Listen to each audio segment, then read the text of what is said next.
All right, we're here with head coach Kyle Recklitz after a 61-49 win over Northern Kentucky at home. Coach, over the last few years, it feels like they've been kind of our Achilles heel, but felt good to get a win today. Yeah, well, they're well coached. I think Cam is a really, really great coach, and they play exceptional defense.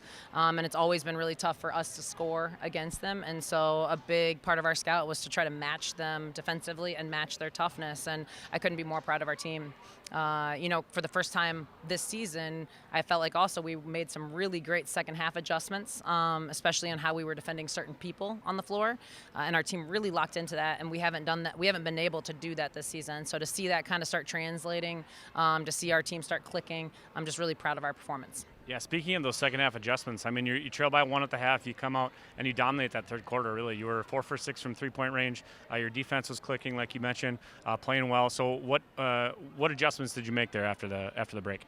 Well, one of the things we talked about in the locker room was that Mick needed to continue to look to score. Michaela Schmelzer is playing some really excellent basketball right now, and we needed to get her touches. We needed her to continue to look behind the screens. We needed to force them to defend her a little bit differently.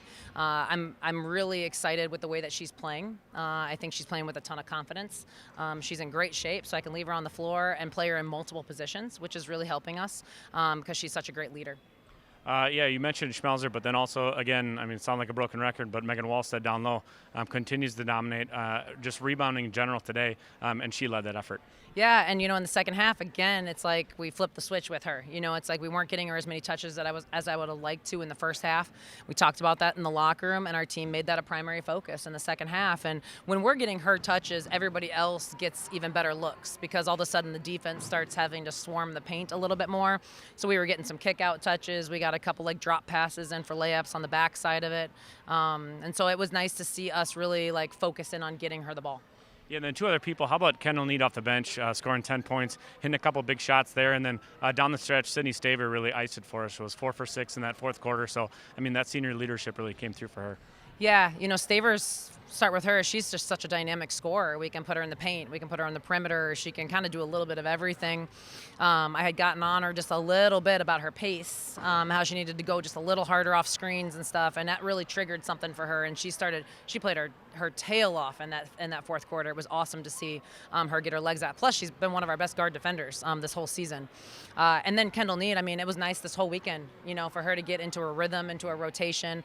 There was a period of time in between that third and fourth quarter where I kind of couldn't take her off the floor. And to be honest with you, she very easily could have been in that entire fourth. But we went with some of our upperclassmen leaders in those situations, especially when we were trying to break the press.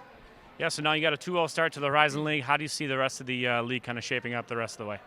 Yeah, well, I mean, to be honest with you, I'm feeling right now for IUPUI and what's going on with their situation. To have to forfeit 2 games due to a COVID situation. To be honest with you, I don't believe it's right. They are one of the best teams in our league. They've earned the right to be one of the best teams in our league with the players that they have. And now they had to sit at home this last weekend. So my thoughts are with them. But I think, as a league, that's something that, we need to evaluate because, they're a team that really, if they go strong through the whole conference and then maybe had lost in the tournament, we could have gotten an at-large bid. And now having 2 losses within their schedule is going to put them in a position where their net ranking is going to change dramatically.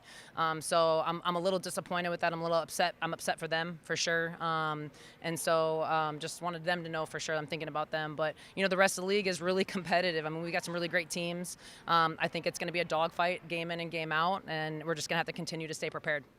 All right, Coach. Well, congrats again on the win, and we'll see you next week. Thank you.